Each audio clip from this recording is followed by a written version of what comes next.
home. We are WNST, Tassel, Baltimore, and Baltimore Positive. We are positively doing something we have not done before. I'm always looking to do new ground.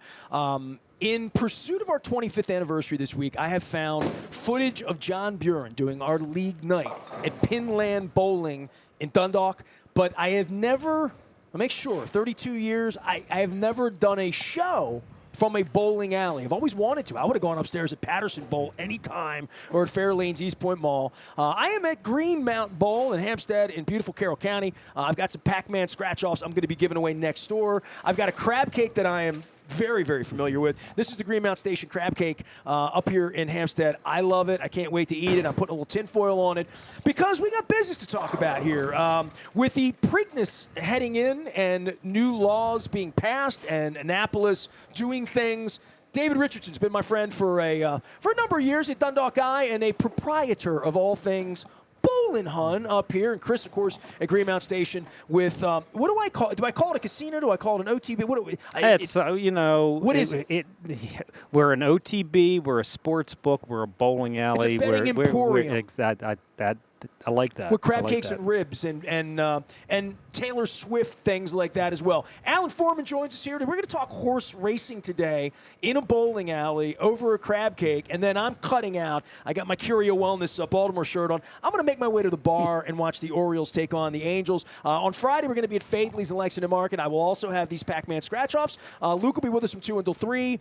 Trying to get some of the mayoral candidates to join us. We'll figure out when we get there what exactly we're going to find. And, it's the Maryland Crab Cake Tour. It's presented by our friends at the Maryland Lottery in conjunction with our friends at Liberty Pure Solutions who keep my water clean. I have a bottle of water here, but when I'm home, it's Doug and my friends at Liberty Pure. And, of course, our friends at Jiffy Lube Multi-Care, keeping our car going, keeping our relief pitching going. You're baseball guys, right? So, absolutely. I have said that first things first. You sent me all this sexy stuff you did. You have horses behind you now. But I put this thing up. Marty Bass was here, bigger than Marty Bass should ever be on lane 13.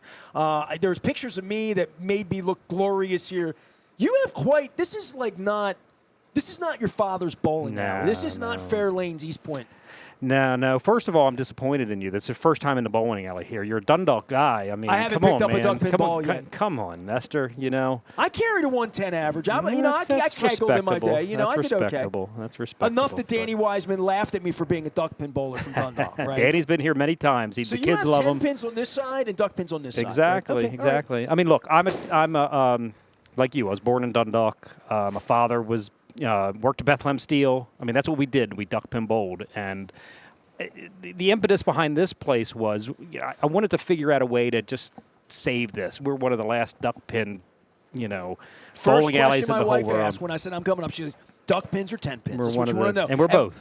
And when I said that, she's like, okay. I mean, but no candle pin. So, yeah, exactly. No candle pin. She's that's New Englander, that's okay. That's okay. But, no, I mean, that was the impetus behind this. And, my wife and I, Nicole, we both work in the thoroughbred horse racing industry, and that's kind of how we kind of envision, this is like the community center. It really, really is. And we partner with Maryland Jockey Club. We put an OTB next door. We really try to grow this company, and it's been phenomenal. It's been phenomenal for the community, and but our heart and soul, Alan, my whole family. I mean, we're horse racing people, and this is, we've got a lot of exciting things coming up here for Maryland racing as well. And that's Alan one thing. and I have been talking for a little while now, and it's very clear to me we have about 1,000 friends in common, right? And amongst these thousands of friends we have in common, none of them are even horse people. I mean, and literally, you've been at this a long, long time. Well, I'm a lifelong Baltimorean. I grew up, as the crow flies, a couple of miles from Pimlico Racecourse.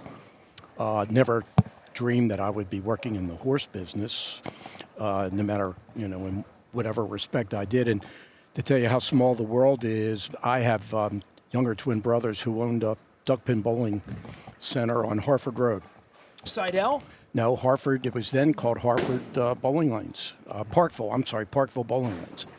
And they went out of business about 5, 6, 7, 8 years ago, and it's got new proprietors. But David and I have been working in the horse business together for decades now, and yet we have this common link of bowling, duck pin bowling. So great. just how small the world is, particularly here in Baltimore. Well, Baltimore, everybody duck pinball in Baltimore, right? That's At one that's time part they of our did. culture, Absolutely. right? Literally. But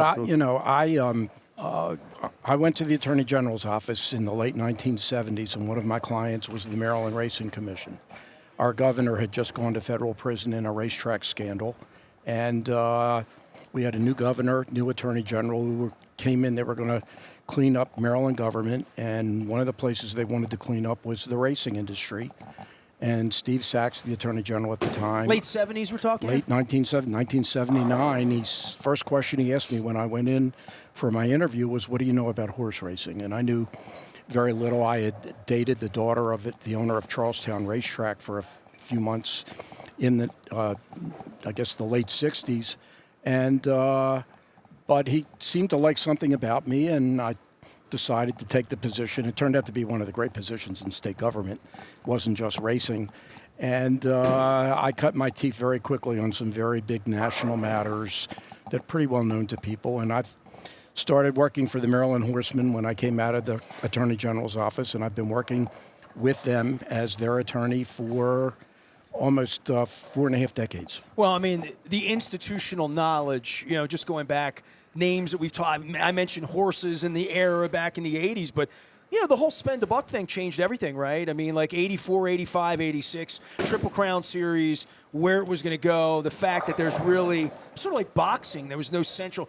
Not that Major League Baseball is a central committee and they're not letting Oakland happen at this point while we're here this weekend, but just sort of general oversight, let alone where LASIX went and different things like that in that era with horses. But the industry changed dramatically from even, let's say, Secretariat through, let's say, Ferdinand. That period of time from the mid-'70s to the mid-'80s.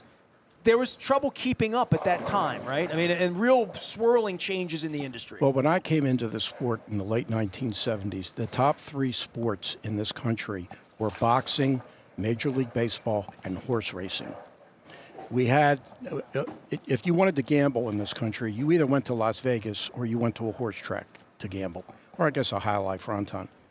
And when states or dog tracks as well. Or a dog, yeah, sure. Well, yeah, as they came on, but. If you wanted to gamble, you went to the racetrack, and it was a fashionable place to go. I mean, Pimlico was a rite of spring. People would dress up on Saturdays. You would pay for a table at the racetrack, and it was a place to be. My grandfather blew the bugle in the Preakness in the late 50s and early 60s. That's what he did. My grandfather was a trumpeter, and he played Preaknesses and bragged about it forever. Because it really was, in the 50s, it's a sport of kings. Yeah, literally, the sport of kings. You'd be amazed at how many people that even come through here that have a connection in the local community, just throughout the whole region, that have a connection to horse racing, just like you just said. I mean, we had 4 operating racetracks at the time. We had Laurel, Pimlico, Bowie, Timonium.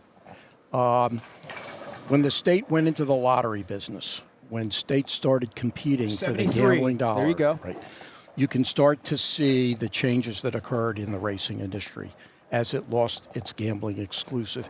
And that's, David could tell you, over the years as gambling on other sports, and whether you did it on the internet or whether you could go to Vegas and then you could go to Atlantic City. Well, the profit from the gambling is how the horsemen, it's where the money came from, right? Where the money came then from. It's like, hey, I talk baseball every day.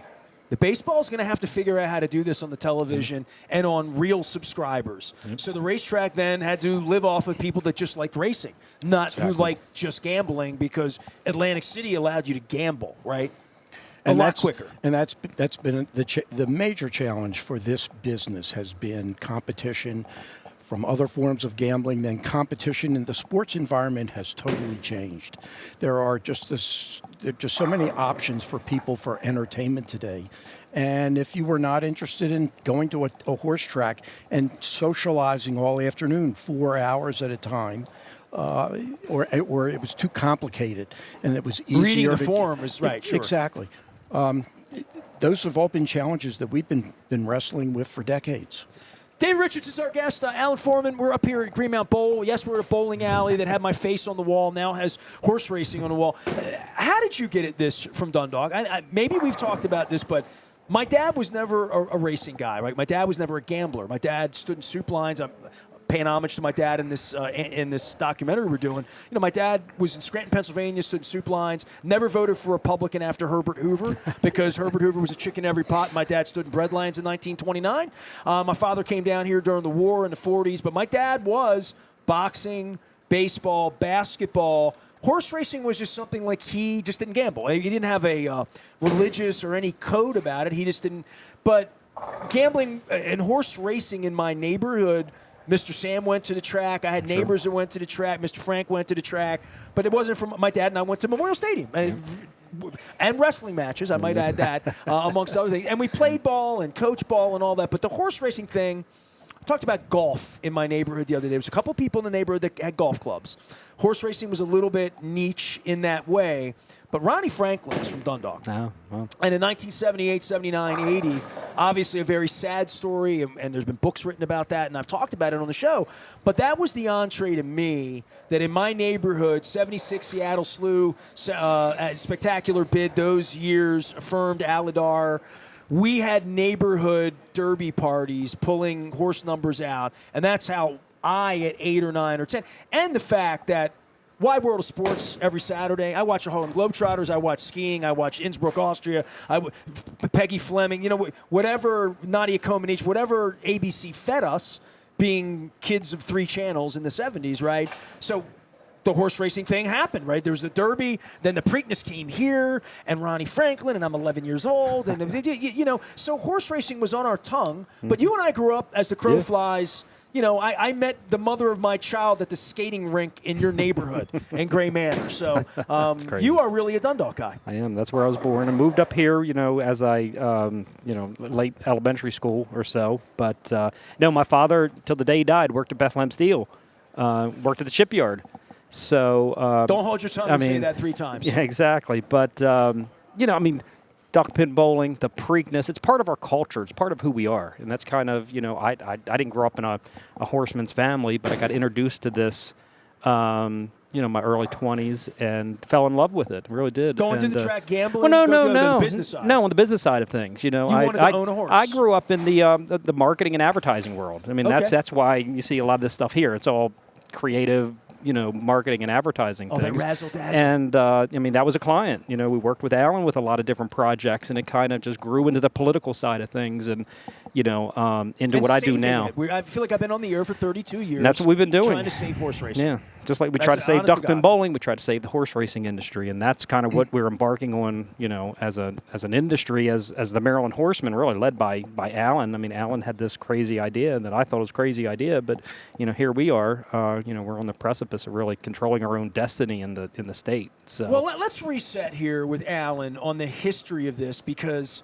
I don't know you, you don't know me. We know a million people. We can sit down and do radio. I've been doing this 32 years. I've done 32 Preaknesses. I come from the background of walking into the News American. It's all in the documentary, so it's good promotion for that too. But I walked into the News American and the Sports First in 1984. Rick Petro, Charlie Lamb. I had my first credential to go to Bowie and Pimlico in 85, 86. It was something that I could do at 1, 2, 3 in the afternoon.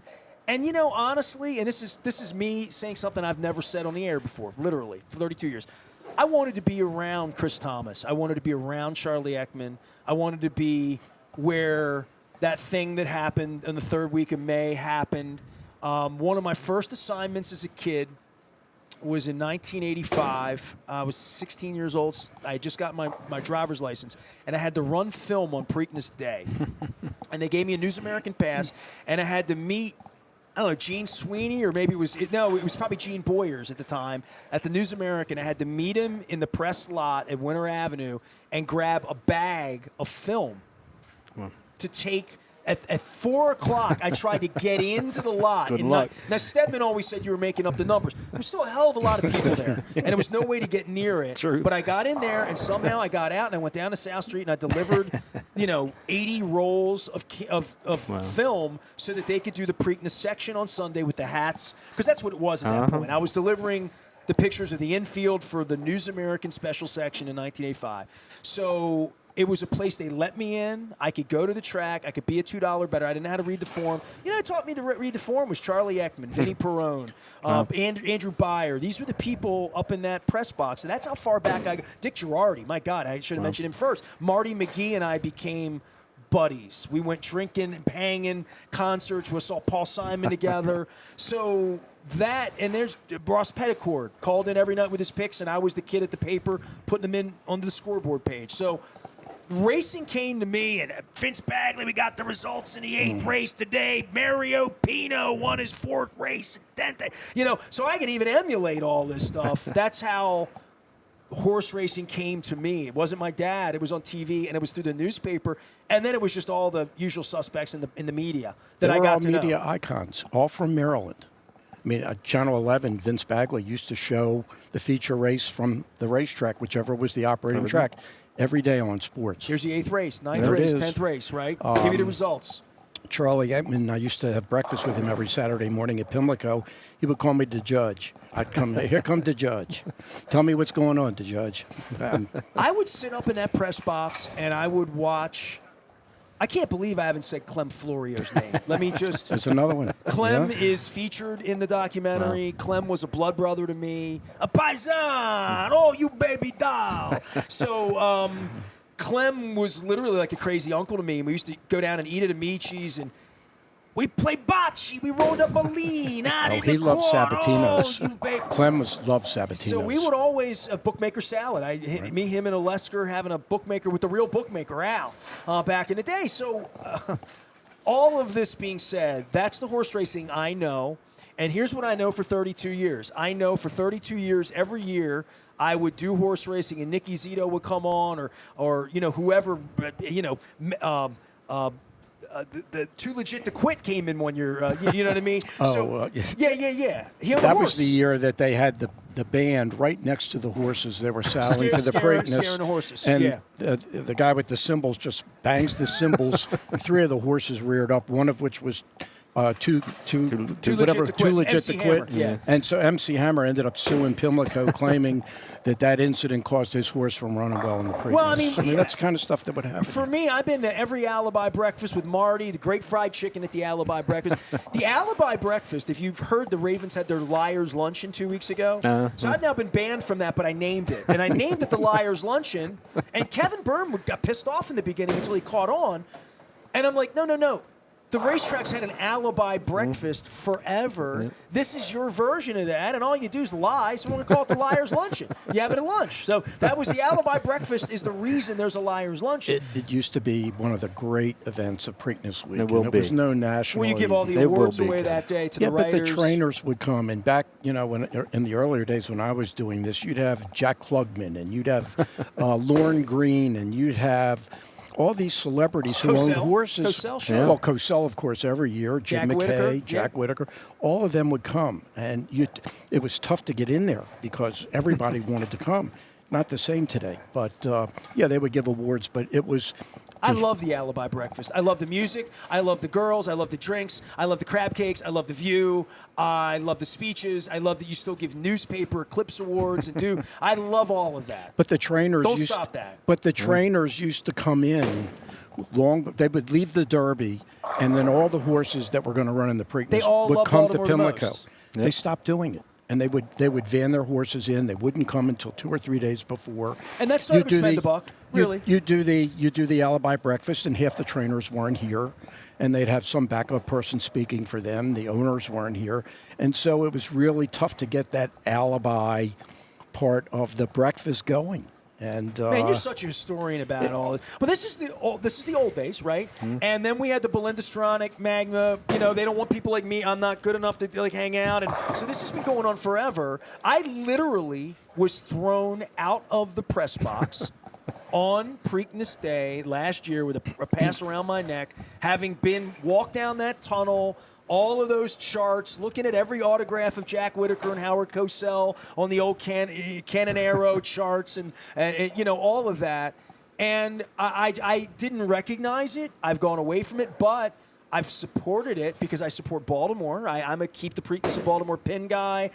But every year I've had Donna Brothers on, Lafitte Pinkai. There has not been a Preakness week in 32 years of this show that Marty McGee and Dick Girardi have not been on for a half an hour, 45 minutes breaking down horses. So and Clem died, right? And some of the older folks went away. But my heritage with this is that I've always talked about saving it. I've talked so much about the equine industry in our state and the horse farms in places like here in Harford County, just outside the city, the most beautiful places. You take a drive on Sunday, you pass those horses, chances are some of them are thoroughbreds. And in the old days, we had more of it, Kentucky bred horses and all of that. So I've been on the front end of slot machines, let's save racing, from the beginning. You're talking about a whole new thing now. And for years, I've had politicians on. I've had former politicians on. The other Bill Cole, not Cole Roofing Bill Cole, the other Bill Cole, my former neighbor, would come on all the time and talk about, we're going to build this glass thing next to Sinai, up on the hill, at a place that you know is Pimlico. It's not going to look like Belmont. It's not going to look like an old racetrack from, Del Mar. It's going to look different. And to me, it looks like a visitor center when I see the glass of it. Let's talk about what used to be and how this is about to change, because this is massive change, right? This is, Dave, it's definitely you a and I massive. spent time together. Gave you a preview a few years ago. But we were at Fort Myers 6 weeks ago at a baseball game, and you were trying to explain this to me during batting practice. And it's complicated. Alan does a great job. Maybe I'll let Alan start it off. Alan, do you want to explain the impetus? You have to, context is important. And when Frank Stronach bought the tracks, he was not a big fan of casino gambling at the racetrack. He thought that racing could survive on its own. And then he realized, given the competition in the states that surround us, that all have what are called racinos, they all were living off the gambling dollar, not just horse racing. Delaware, Charlestown, Delaware Parks. Delaware Park was doing parlays and sports, right? You got in early? It squeezed us. We couldn't compete. And so the purses were a real problem, right? Purses were a problem. Facilities were a problem. And we launched a massive effort that took almost a decade to get casino gambling legalized and get them located at Maryland's racetracks. Well, Mayor O'Malley at the time was opposed to a casino at Pimlico. The neighborhoods were opposed to a casino at Pimlico. So Baltimore was eliminated from the equation. And so Laurel was targeted as the thoroughbred track that would get casino gambling. Would have been a Stronach track. The Race Palace at Laurel. I remember the day it opened. Well, the Sports Palace at Pimlico, which Frank DeFrancis had done, but Frank had sold the tracks to the Stronach family. It was actually his son Joe sold it. They made a killing on the sale. Karen and I are still Facebook friends. She's a wonderful person. Joe did my show many, many times. They're wonderful people. But Frank was really the straw, right? When Frank passed, a lot changed. Yeah, and again, if the tracks couldn't get casino gambling to compete with our neighboring states, they were going to struggle because we had one revenue stream supporting an operating track at Laurel, an operating track at Pimlico that no other ownership group in the country had to try to and even sustain Timonium and Bowie as well. Timonium was Maryland State Fair. Bowie became a training center. You clearly, with one revenue stream just on your handle, the money that's bet at the racetrack, you couldn't compete with your neighboring states. And so the legislature decided to embrace casino gambling. The Ehrlich administration thought they had it done. It fell apart. The O'Malley administration comes in. They get it done. But they don't name Laurel as a site. They name a territory, a very small territory in the locale of the racetrack, but they didn't want to give it to what was then the DeFrancis family. And so they declared a territory thinking that the only legitimate place that an applicant could get a license would be Laurel. So Frank Stronach comes in. He files his application at the deadline, but doesn't pay the fee that is required with the application for the application to be considered. He had put his company into Chapter 11, and he was trying to shed himself of an agreement he made with the DeFrancis family that gave the DeFrancis family a substantial portion of every gambling dollar. So he figured, if I go into bankruptcy, I can get rid of that agreement. I come out of bankruptcy, I get 100% of the revenue. The problem was Stronach files the application, but he doesn't file the fee because he's afraid that if he somehow doesn't get the license, he doesn't get the money back. And so the the casino Cordish. people. So Dave Cordish, So this is 7, 8, 9, 10 in that range, somewhere in there. 2008-9. Okay. Yeah, okay. Dave Cordish. I've been here a minute. I've done this a while. In this territory, Dave Cordish has a portion of property in that territory, which is now where his casino is. He files what's called a placeholder application. He doesn't figure he's going to get it. He puts in the minimal request for slot machines, and he posts the bond for it. Stronach doesn't pay the bond, and he's declared ineligible. Laurel falls off the table as a destination site. The racing industry is totally screwed, and Dave Cordish gets the license, which is now the casino in Maryland Live, which is one of the great casinos in the country. And they've done a great job with it. Meanwhile, we've been fighting. But horse racing didn't have to be a part of that angle for the play. It was the worst moment. If that was built on the racetrack, there would be it would be a different animal. Totally Be a different. different spot, But it was the worst day I ever had in the racing business when I got the phone call and the words were, he didn't post the bond. How much bond was it? How much money was it? Well, it depended on how many machines you wanted to apply for. It could have been as low as, I think, $5 million, which is peanuts to him. He's a billionaire. He just didn't want to risk it for whatever reason. He didn't post the bond, and we were screwed, okay? So we as an industry had to try to recover from that. I didn't, quite frankly, know how we were going to do it. David was intimately involved, and the legislature determined to keep us going that they would take a portion of the revenues that are bet at each of the casinos. They would give a small portion to the horsemen and breeders for purses, and they'd give even a smaller portion to the racetrack for capital improvements to fix up their facilities. That was supposed to allow us to be competitive with our neighboring states. And to do that, we went into what's called a revenue sharing agreement with Frank Stronach. We went in as partners. He said, look, I don't want to lose money. I don't need to make a killing here. I'm plenty wealthy.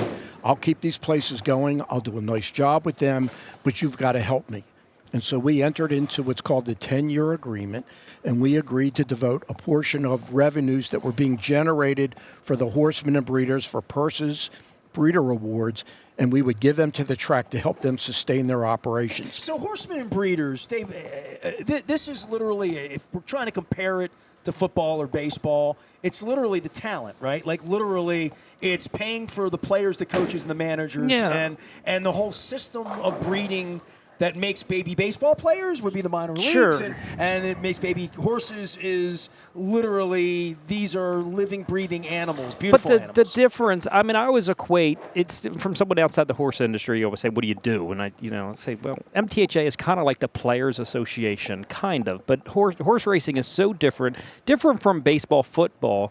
We've got a whole economy here, in the Maryland racing industry. I mean, we're part of a $2+ billion industry, but just within the state of there are farms, of Maryland. there are trainers. 25% of the land in the state of Maryland is devoted to equine activity. So That's it's huge. Unbelievable. So it's far different than baseball and football. The Ravens come in town. They're here 10 games a year. No disrespect, and the Orioles are here a decent the other bit. part But of this, and there's not a I whole don't want to industry. poop upon them at a time when I can, but they also Rafael Palmeiro gets his $30 million and takes it home. Yeah. There's no feet on the street, horses on the ground, things being made. Nestor, economy you've been next door in our OTB, and you see the silks that are on the wall. They're all silks from farms and operations here within 5 square miles, 10 square miles.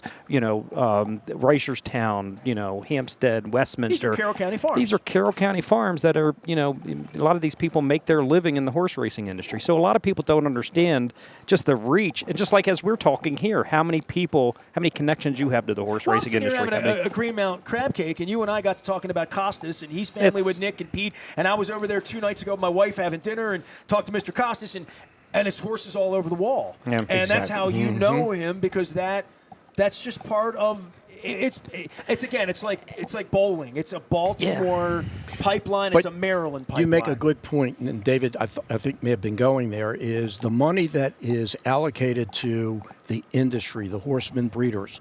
Let's say whether it's from slot machines or the handle, that money gets reinvested back into the business. It's not like the Rafael Palmeiro who gets this fat contract and takes it wherever he wants to go. Of course, it stays here. We put that money back into the business, which is why we went into this revenue sharing arrangement, because we were helping ourselves. We were sustaining the business. We were helping the owner who was putting money into the business. And for, 5, 6, 7, 8 years, it really was a good relationship. And then Frank's daughter decided that he was spending the family fortune. She needed to protect the family's long-term interests. Well, Frank was running for president Austria. President of Austria, and she decided she needed to step in and take the company away from him. And she did so, and she did so successfully. So she became the owner of the Maryland tracks, and she took the position that financially it wasn't sustainable unless the horsemen and breeders continued to contribute more money, more and more of their money to help their operation, which was starting to really fail.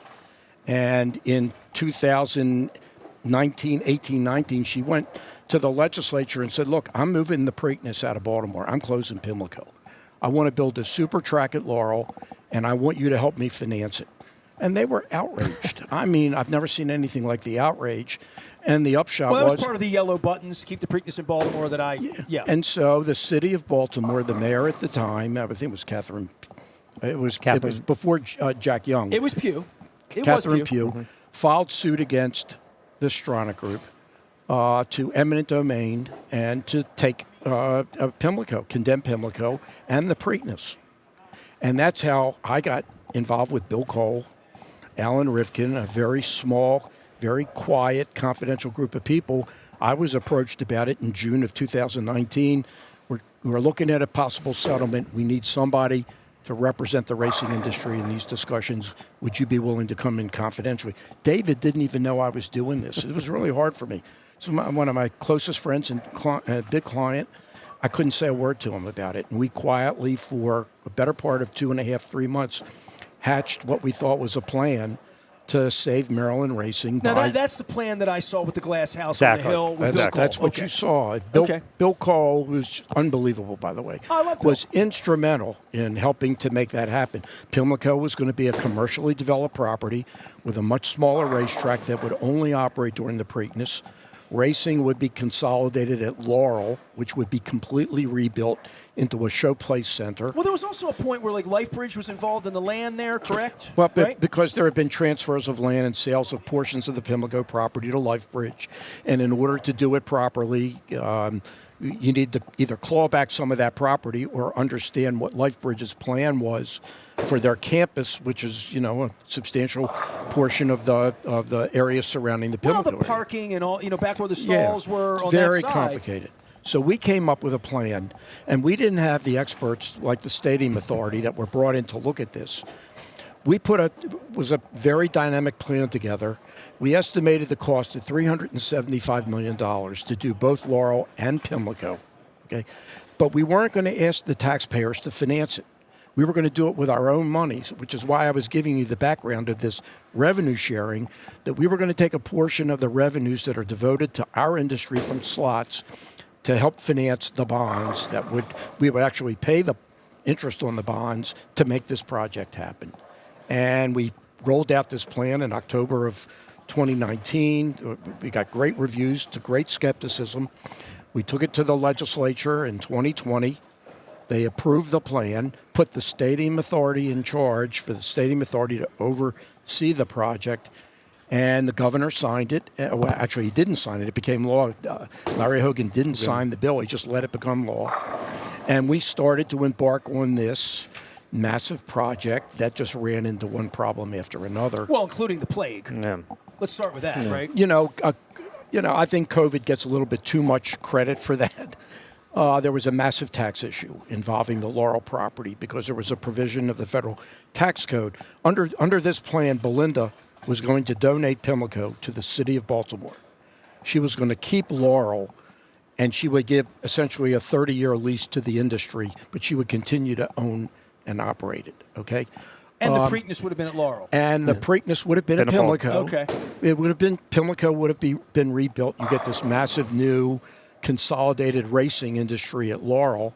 And the problem was... And Pimlico's still a place you only want to run a couple of weeks a year? That was the plan. Okay. It would be a commercially developed property. But the tax issue was that there is a provision of the tax law directed at very wealthy owners of sports franchises who are building facilities or want them improved with taxpayer dollars or public dollars, that if you do that, if public dollars are used to improve a sports facility, you pay a capital gains tax. The owner of the property pays a capital gains tax. And you were talking tens of millions of dollars. And Belinda balked at that. And if I were her, I probably would have done the same thing. And the only way you could get around that problem was for the state to acquire the property, which the state was not going to do. State wasn't going to pay tens of millions of dollars to the Stronach family to acquire Laurel, or to set up a not-for-profit. And that's where the idea of this non-for-profit started, okay? But we ran into other problems. The Stadium Authority came in. We already knew that Pimlico was condemnable. Portions of it are already condemned. Yeah, very much so, yes. But when they went into Laurel and investigated Laurel, they determined that Laurel was actually in worse shape than Pimlico, and that the only way that you could go forward at Laurel was to completely scrape the property and start all over again.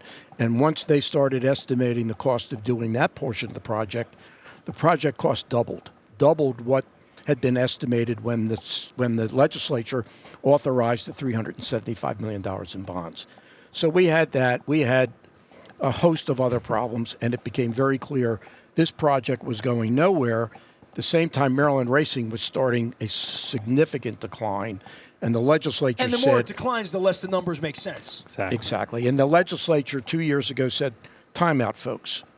You're either going to get this right, we're going to get this fixed, or we're going to walk away from this. And whatever happens to racing, it happens. And so we sat down. David was instrumental in this. We tried to figure out a new way forward in this notion of, let's acquire the tracks. Let's figure out a way that the industry can take over here, create a not-for-profit. We realized we can't afford to do two tracks. Pimlico has to survive because the Preakness has to stay in Baltimore. You talk about the history of Baltimore. When the Colts left Baltimore, that psychological blow to the city has never, ever gone away. And so the notion that the Preakness would leave... I still dealt with it 3 weeks ago when Steve Bisciotti ran away from me on the deck. I'm like, I watched Mayflowers leave, dude. Stop. So, I'm traumatized for life on that. The notion of the Preakness leaving in Baltimore was something that just wasn't on the table, okay?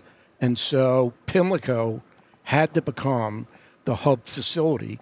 And so we came up with this plan to make Pimlico the hub, rethink that property, and build a training center to house the... So I'll just stop this because we're going to take a break, and I'm going to eat this crab cake. I'm going to come back, and I'm going to get the whole where we're going because I'm trying to set up where we were. So everything Bill Cole told me a couple years ago about the glass thing, that's now no longer the thing. No, it is the thing because you're going to see the same thing happen at Pimlico, except that it's going to be a year-round racing facility now. Pimlico's going to be the place we race 39 weeks a year instead of 6. Correct. It's going to be the only place. Right. Yeah, the only place. Laurel is going to revert to the Stronach family for commercial development. You're messing with everything of a kid that went down to Bowie with Charlie Ekman. And, not anymore. You know.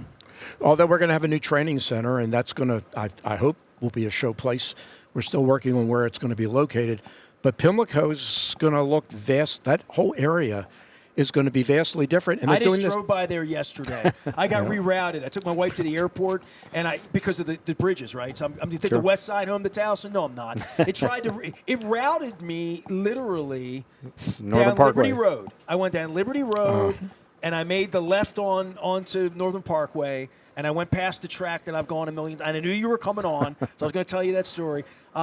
I don't know any of this. So is there any other history you want to give me back? I want to do the past. In the next segment, we're going to start with what the heck happened here a month ago. Did I get all the history right? I think so. Are we I think so. What do you think, Al? I mean, we could talk all day. I mean, but this is about what we've dealt now with I here. want to know what we're going to have to believe in the future. But the great thing is that this project, which is going to happen, by the way, now it's been approved really by funded. It's real. It is. It's real. The impediments that we had from the 2020 plan have all been eliminated now. We're ready to leave the starting gate. We need the governor to sign the bill, Board of Public Works to approve the agreements that have been negotiated. Can anybody text Wes? I can text Wes right now. The governor's been unbelievable. He really has. He really He really has. has. He has been the great champion of the racing industry that you dream every governor would want us. We would want that of any governor. Yeah. Well, I he saw really him has at been Preakness amazing. last year. So, And Nestor, we've had great partners in the General Assembly, from Vanessa Atterbury to Gus Gazzone. I mean, our People that Guy like Gazzone. Gazzone. Yeah, I mean, we don't do this without we're partners with the state of Maryland, from the the Speaker, House to the Senate to President the of the Senate. to the governor's office. I mean, that's why we are here. And Well, we're I'll be talking to all these people on Baltimore Positive, and this is something they should put a feather in their cap if we're going to save the Preakness and really.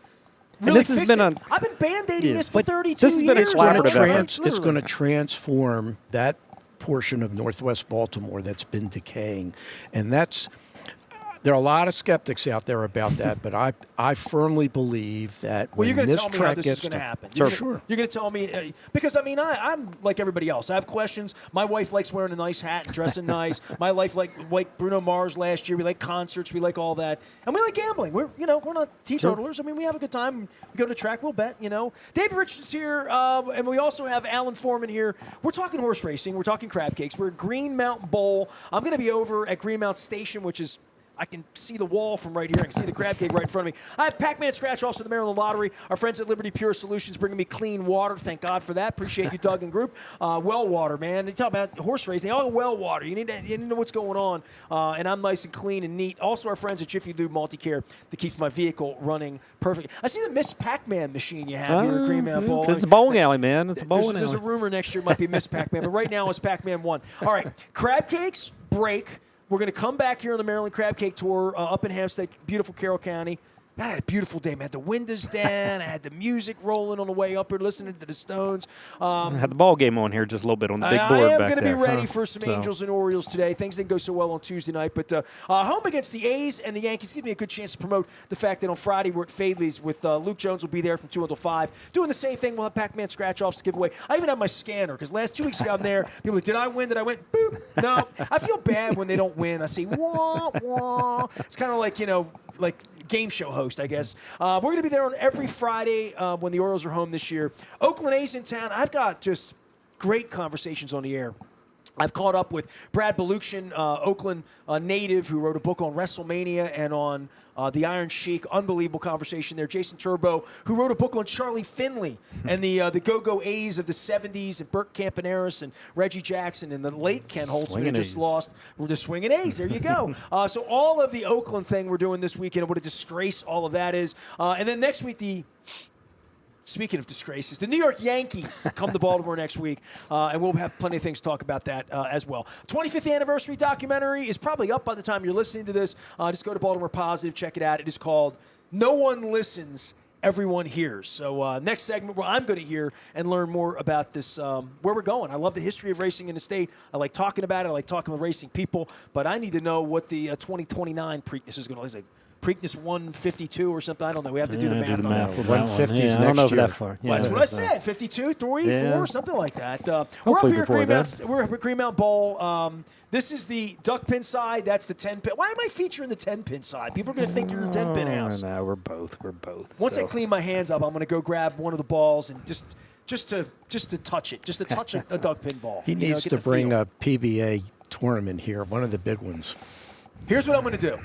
We got a lot on our plate. If anybody could pull it off the stage. Once this crab cake, done once I get this first. crab cake in my belly, all right, I'm going to come back and I'm going to tell the greatest 10-pin bowling story that I have ever told on the air. It is my favorite story in all of sport, and some people in my audience have heard this. You don't know this story, and I'm going to dazzle you. And it's not even like bullshit. It's real. It's like because you dazzle with BS, but no, this is a real story. I actually found the picture of Danny Wiseman hanging his head in shame. Wiseman, I'm looking for you. I am Nestor. We are WNST. We're going to come back talk about the future of horse racing with Alan and David. Stay with us. We're up here in beautiful Carroll County, Hampstead at Green Mountain Bowl, where very soon Taylor Swift will be on the air.